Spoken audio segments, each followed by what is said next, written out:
علامہ تبریزی رحمہ اللہ نے مشکات المصابیح میں ایک روایت جو حضرت عائشہ رضی اللہ تعالی عنہا سے مروی ہے، وہ فرماتی ہیں کہ ایک رات جب میری آنکھ کھلی تو میں نے حضور صلی اللہ علیہ وآلہ وسلم کو بستر پر نہیں پایا، تو میں اٹھی حضور کی تلاش کے لیے۔ تو جب میں گئی تو حضور جنت البقیع کے اندر تھے اور ان لوگوں کے لیے دعا فرما رہے تھے۔ تو حضور نے جب مجھے دیکھا تو کہا کہ تم کیا سمجھتی ہو کہ کیا اللہ اور اس کا رسول تمہارے ساتھ ناانصافی کریں گے؟ حضرت عائشہ رضی اللہ تعالیٰ عنہ نے عرض کیا کہ حضور میں سمجھی کہ آپ کسی دوسری زوجہ کے پاس تشریف لے گئے۔ تو یہ جو رات تھی یہ 15 شعبان کی رات تھی، شب برات جس کو کہتے ہیں۔ اچھا، یہاں سے پھر کچھ لوگوں نے کیا کرنا شروع کر دیا، کہتے ہیں جی 15 شعبان کی رات حضور قبرستان گئے ہیں، اس لیے اب قبرستان جانا انہوں نے سنت سمجھ لیا۔ حضور کے 23 سالہ دور کے اندر یہ صرف ایک واقعہ ہے، اس کے بعد کسی جگہ یہ ثابت نہیں کہ حضور 15 شعبان کی رات قبرستان گئے ہوں، صحابہ گئے ہوں، تابعین گئے ہوں، یا انہوں نے اس کو معمول بنایا ہو۔ لہٰذا اگر کوئی بندہ اس کو لازم نہ سمجھے اور اس کو کوئی سنت کا درجہ نہ دے، عبادت کا درجہ نہ دے، اور اپنی زندگی میں اگر وہ اس وجہ سے کہ حضور ایک دفعہ گئے ہیں تو میں بھی ایک دفعہ چلا جاؤں تو جائز ہوگا، لیکن وہاں جا کر دیے جلانا، چراغ جلانا،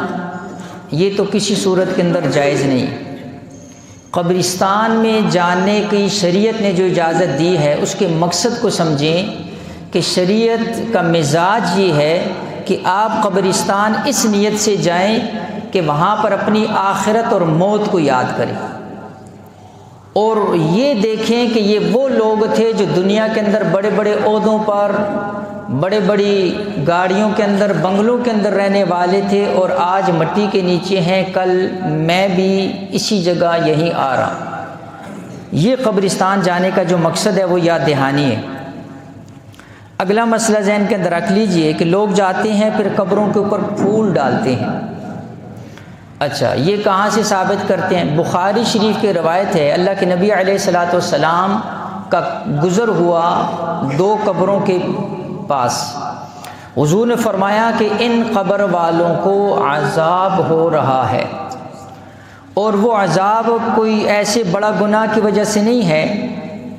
یعنی جس کو ہم گناہ سمجھتے ہیں، بلکہ ایسی وجہ سے ہے جن کو ہم کچھ سمجھتے بھی نہیں۔ حضور نے فرمایا احدہما یمشی بالنمیمہ، اس ایک کو جو عذاب ہو رہا ہے چغل خوری کی وجہ سے ہو رہا ہے، اور فرمایا جو دوسرے ہیں لا یستنزع من البول، یہ جو پیشاب کے قطرے ہوتے ہیں، جب کوئی بندہ چھوٹا پیشاب کرتا ہے تو پیشاب کے قطروں سے اپنے آپ کو نہیں بچاتا تھا، اس وجہ سے اللہ نے اس کو قبر کے عذاب کے اندر پکڑ لیا۔ تو حضور علیہ الصلوۃ والسلام نے کھجور کی سبز ٹہنی لی، اس کو 2 حصے کیا، ایک قبر پر گاڑا، دوسرا دوسرے قبر کے اوپر گاڑا۔ صحابہ نے عرض کیا کہ اس کے اندر حکمت کیا ہے؟ حضور علیہ الصلوۃ والسلام نے فرمایا کہ مجھے امید ہے کہ جب تک یہ ٹہنیاں سرسبز رہیں گی اللہ ان قبر والوں سے عذاب کو موقوف کرے گا۔ یہ ایک موقع تھا، ایک دفعہ تھی، حضور نے ٹہنیاں قبروں پر گاڑی، حضور نے قبر پر پھول نہیں ڈالے، کوئی پھولوں کی چادر نہیں چڑھائی، کوئی پھولوں کی پتیاں نہیں ڈالی۔ یہ بات ذہن کے اندر رکھو، اسی پر فتویٰ بھی ہے کہ قبروں پر پھولوں کی پتیاں ڈالنا، پھول ڈالنا، یا اس کو کوئی ثواب کی چیز سمجھنا، یا حضور کے اس عمل سے یہ ثابت کرنا کہ حضور نے ٹہنی گاڑی تھی ہم پھول رکھیں گے، تو یہ کسی صورت کے اندر بھی درست نہیں ہے، یہ بدعت ہے۔ علماء نے فتویٰ دیا کہ جتنے کہ تم پھول لے کر آتے ہو، پتیاں لے کر آتے ہو، اتنے پیسے اس میت کی ایصال ثواب کے لیے صدقہ کر دو، تو اس کا ثواب اس میت کو پہنچے گا۔ نہ تو ان پھولوں کا کوئی فائدہ ہے، پیسوں کا بھی ضیاع ہے، اور اگر اس کو کوئی جائز اور دین کا کام سمجھ کر کیا تو پھر یہ الٹا بدعت کے زمرے میں آئے گا اور اللہ کے عذاب کے مستحق بنو گی۔ لہٰذا اس سے یہ ثابت کرنا کہ حضور نے تو دیکھو، حضور کو تو پتہ چل گیا وحی کے ذریعے کہ قبر میں عذاب ہو رہا ہے، اب وحی کا سلسلہ تو بند ہے، تمہیں کیا پتہ کہ قبر میں عذاب ہے؟ حضور علیہ الصلوۃ والسلام نے تو معذبین کی قبر پر کیا ٹینیاں گاڑی ہیں، لوگ یہاں مقربین کی قبر کے اوپر پھول ڈال کر آتے ہیں، حضور نے تو ان کی قبر پر ٹینیاں رکھی کہ جن کو عذاب ہو رہا تھا اور حضور کو وحی کے ذریعے پتہ چل گیا، یہاں پر لوگ نیک لوگوں کی قبروں پر جا کر پھول ڈال کر آتے ہیں۔ لہٰذا ان دونوں میں بہت بڑا فرق ہے، اس لیے جو ہے اس وجہ سے اس کو یعنی حضور کے اس عمل کو اس سے ثابت کرنا یہ جائز نہیں ہے۔ تیسری چیز جو ہے وہ یہ ہے کہ بعض اوقات جو ہے لوگ کیا کرتے ہیں، ایسے موقع کے اوپر کہتے ہیں جی کوئی میٹھی چیز وہ جو ہے نا جی کیا کی جائے، پکائی جائے اور لوگوں کو کھلائی جائے، اور دلیل کیا دیتے ہیں، کہتے ہیں جی غزوہ احد کے اندر حضور علیہ الصلوۃ والسلام کے دندان مبارک شہید ہوئے تھے تو حلوہ بنا کر تقسیم کیا گیا تھا۔ غزوہ احد سن 3 ہجری شوال کے اندر ہوا تھا، شوال کے اندر، شوال رمضان کے بعد آتا ہے اور یہ تو شعبان کا مہینہ ہے، تو غزوہ احد کا اس سے کیا تعلق ہے؟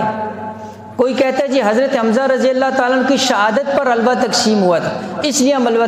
حضرت حمزہ رضی اللہ تعالیٰ عنہ غزوہ احد کے اندر شہید ہوئے تھے، اور غزوہ احد میں نے کہا وہ شوال کے اندر ہے، شعبان کے اندر نہیں،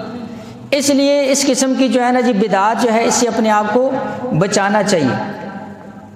ہاں ایک جو چیز جو میں نے آپ کے سامنے حدیث تلاوت کی ہے، سنن ابن ماجہ کی روایت ہے، امام باقی نے شعب الایمان کے اندر اس کو ذکر کیا، حضرت علی رضی اللہ تعالیٰ عنہ راوی ہیں،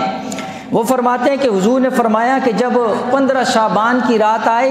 تو قوموا لیلہا، رات کو عبادت کرو، وصوموا نہارہا، اور جو 15 شعبان کا دن آئے تو اس کے اندر روزہ رکھو۔ اب دیکھو یہ ایک مستحب عمل ہے، اس کی بھی میں وضاحت کر دوں کہ اس اعتبار سے بھی مستحب ہے کہ حضور ایام 20 کے اندر روزہ رکھتے تھے، چاند کی 13، 14، 15 کو حضور روزہ رکھا کرتے تھے، لہٰذا چونکہ یہ چاند کی 15 تاریخ بنتی ہے لہٰذا ایام 20 بھی ہے، اور اگر کوشش ہو جائے 13، 14 کو ساتھ ملا لیں اور 15 کو بھی ہو جائے تو ایام 20 جو حضور روزہ رکھا کرتے تھے اس کا ثواب بھی ہو جائے گا۔ لہٰذا یہ بات ذہن کے اندر رکھو کہ کوئی بھی مخصوص عبادت شعبان جو شب برات ہے اس کی ثابت نہیں ہے، کوئی بندہ جتنی آسانی کے ساتھ، سہولت کے ساتھ تسبیحات کر لے، تلاوت کر لے، ذکر کر لے، نفر پڑھ لے، اپنی انفرادی عبادت کر لے، یہ درست ہے۔ لہٰذا دو طرف کے قول پائے جاتے ہیں، بعضوں نے سرے سے شب برات کا انکار کر دیا اور بعضوں نے شب برات کو ہی اپنی نجات کا ذریعہ بنا لیا، دونوں غلط ہیں۔ لہٰذا درمیانی راستہ یہ ہے کہ ہم یہ کہتے ہیں کہ احادیث آئی ہیں اگرچہ وہ ضعیف ہیں، میں نے پہلے ان کی آپ کو تشریح کر دی ہے، لہٰذا اب عبادت کا طریقہ جو ہے وہ میں نے عرض کر دیا، جو بندہ جتنی آسانی اور سہولت کے ساتھ جو ہے نا جی کر سکتا ہے تو سلف صالحین کا معمول رہا ہے، اس کو مستحب سمجھا جائے گا۔ ہاں اس کے اندر چراغاں کرنا یا اکٹھا ہونا، آتش بازی کرنا یا صلاۃ التسبیح کی جماعت کروانا، یہ ساری کی ساری چیزیں جو ہیں یہ پھر درست نہیں ہیں۔ یا کوئی بندہ کہتا ہے کہ شب برات کے اندر کوئی مخصوص قسم کی نماز ہے جس میں 1000 مرتبہ سورہ اخلاص پڑھی جائے جن کی کہ سارے گناہ معاف ہو جائیں، ایسی کوئی نماز کا ذکر کسی حدیث کے اندر نہیں ہے۔ لہٰذا توبہ استغفار تو ہر وقت بندہ کر سکتا ہے۔ اور اگلی جو اہم بات عرض کرنی ہے کہ نوافل کے لیے بہترین جگہ وہ گھر ہیں، نوافل کے لیے بہترین جگہ وہ گھر ہیں، اس لیے کہ صحیح حدیث کے اندر حضور نے فرمایا کہ اپنے قبروں کو، اپنے گھروں کو قبر نہ بناؤ، یعنی عبادات جو نفلی ہیں، فرائض کے لیے مسجدیں ہیں، نفلی عبادات کے لیے گھر ہیں، اگرچہ پہلے تو یہ معمول ہوا کرتا تھا صحابہ کرام کا کہ وہ فرض عبادات مسجد میں کرتے تھے، سنتے نفل بھی گھروں میں، لیکن علماء نے لکھا اس وقت مشاغل زیادہ ہیں۔ اگر کوئی بندہ یہ کہے گا کہ میں فرض تو مسجد میں پڑھ لیتا ہوں، سنت جا کر گھر میں پڑھ لیتا ہوں،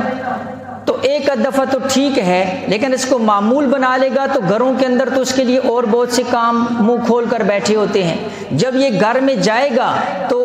زیادہ قوی امکان یہ ہے کہ وہ نوافل کیا وہ سنتیں بھی سے رہ جائیں گی۔ اس لیے ہمیں تو یہاں بھی سمجھ نہیں آتا کہ جمعے کے بعد آپ کے سامنے ہے، جیسے ہی سلام پھرتا ہے یہ سارے لوگ جو ہے نا جی سینکڑوں کی تعداد میں بھاگنا شروع کر دیتے ہیں۔ اب یہ پتہ نہیں ہے کہ یہ جو باقی بعد کی سنتیں ہیں، سنت موقدہ، یہ کہاں پر جا کر پڑھتے ہوں گے۔ اگر تو گھروں میں پڑھتے ہیں پھر تو ٹھیک ہے، لیکن اگر نہیں پڑھتے ہیں تو یہ سمجھ نہیں آتی کہ یہ کیوں جو ہے نا جنہوں نے اپنا یہ معمول بنایا ہوا،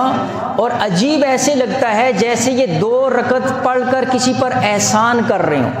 اور یہ 2 رکعت نعوذ باللہ کہیں اللہ پر یا ہم لوگوں پر احسان کرنے کے لیے مسجد میں آئے ہیں۔ اس لیے ایسے بھاگتے ہیں، آپ نے اکثر دیکھا ہوگا سلام پھرتے ہی آپ کو ایسی آوازیں آتی ہیں جیسے کسی نے جانوروں کو کھول دیا ہو۔ وہ جانور ہوتے ہیں نا بڑے بھوکے سے، اور ان کو جب ان کی رسیاں کھولی جاتی ہیں تو وہ دوڑتے ہیں اپنے کھانے کی طرف، اس طرح کی آوازیں اور دوڑنا شروع کر دیتے ہیں کہ پہلے میں مسجد سے باہر نکلوں۔ کہاں؟ جس کو اللہ کے نبی نے سب سے مبغوض جگہ فرمایا بازار، اور جس کو سب سے زیادہ پسندیدہ محبوب جگہ فرمایا، اس سے بھاگتے ہیں مبغوض جگہ کی طرف، اور پھر کہتے ہیں کہ اللہ کی رحمت ہماری طرف متوجہ نہیں ہوتی، پھر کہتے ہیں ہماری دعائیں قبول نہیں ہوتی۔ تو میں نے عرض کیا نوافل کے لیے بہترین جگہ گھر ہیں، لیکن افسوس آج مسلمان کے گھر میں ٹی وی لاؤنج تو ہے، مسلمان کے گھر میں ڈرائنگ روم تو ہے، مسلمان جب اپنے گھر کا نقشہ بناتا ہے انجینئر کو بلاتا ہے، کہتا ہے جی مہمانوں کی جگہ ایسی ہونی چاہیے، کہتے جی جہاں میرے بچے بیٹھ کر ٹی وی دیکھیں گے وہ لاؤنج ایسا ہونا چاہیے جہاں پر یعنی اس نے اپنی طبی تقاضا پورا کرنا ہے، بیت الخلاء اس کے اوپر بھی لاکھوں لگا لیتا ہے، لیکن مسلمان کے گھر میں اتنا ایک کمرہ بھی مخصوص نہیں جس کے اندر وہ اطمینان سکون سے عبادت کر سکے۔ بڑے بڑے گھروں کے اندر ایک کمرہ بھی انہوں نے ایسا نہیں مخصوص کیا ہوتا جہاں پر ان کے جو ہے مستورات، ان کے بچے، ان کو ایک ماحول ملے جس میں قرآن پڑھا ہو، تسبیحات پڑھی ہوئی ہوں، جس کے اندر جو ہے نا جی سکون ہو، اطمینان ہو، اور اس کے اندر جو ہے پھر جب آدمی جائے خود بخود بچوں کے اندر اور گھر کی مستورات کے اندر عبادت کا شوق پیدا ہو جائے۔ لیکن افسوس ہے یہ چیزیں جو ہے نا جی آج نکل چکی ہیں۔ تو میں نے عرض کیا بہترین جگہ جو ہے وہ یہ ہے کہ ان کے اندر اپنے گھروں کے اندر عبادت کا معمول بنایا جائے، اور یہ میں نے عرض کیا روایات کے اندر سند کے اندر کلام ہے، لیکن اس کے باوجود جو ہے میں نے عرض کیا کہ علماء ان احادیث کو بیان کرتے ہیں۔ سنن ابن ماجہ اور شعب الایمان کی جو روایت، اس کے اندر ایک دوسری جگہ آتا ہے اللہ کے نبی علیہ الصلوۃ والسلام نے فرمایا فَيَغْفِرُ لِجَمِيعِ خَلْقِهِ إِلَّا لِمُشْرِكٍ أَوْ مُشَاحٍ، یہ ایسی بابرکت رات ہے۔ حدیث میں اس کے اندر میں نے کہا براءت کہتے اس وجہ سے ہیں کہ جہنم سے بری ہونے کے پروانے ملتے ہیں، لیکن فرمایا کچھ بدنصیب ایسے بھی ہیں جن کی اس رات کے اندر بھی بخشش نہیں ہے۔ سنن ابن ماجہ کی روایت کے اندر فرمایا پہلا بندہ جس کی اللہ اس رات میں بھی بخشش نہیں کرتا، فرمایا وہ مشرک ہے۔ شرک جب تک سچے دل سے توبہ نہیں کر لیتا، مشاہن دل میں کینہ رکھنے والا، مسلمان کے بارے میں کینہ رکھنے والا، اور دوسری روایات کے اندر آتا ہے قاتل، ناحق قتل کرنے والا، کسی مسلمان کو قتل کرنا بہت بہت بہت بڑا گناہ، اور اسی طرح فرمایا مدمن خمر، شراب کا عادی۔ اللہ کے نبی علیہ السلام نے فرمایا لا یشرب الشارب حین یشرب فهو مؤمن، شرابی جب شراب پی رہا ہوتا ہے اس وقت وہ ایمان سے خارج ہوتا ہے، اور اگر اس حالت کے اندر اس کو موت آ گئی تو بغیر ایمان کے یہ دنیا سے جائے گا۔ لہٰذا ایسے بندے کو بھی جو ہے اپنے اس گناہوں سے توبہ کرنی چاہیے۔ زانی کے بارے میں بھی یہی حکم ہے، اور اسی طرح فرمایا ڈاکو، قاطع الطریق، جو ڈکیتیاں ڈالنے والے ہیں، مسلمانوں کو لوٹنے والے ہیں، ان کی بھی بخشش نہیں، اور آخر میں فرمایا ماں باپ کا نافرمان،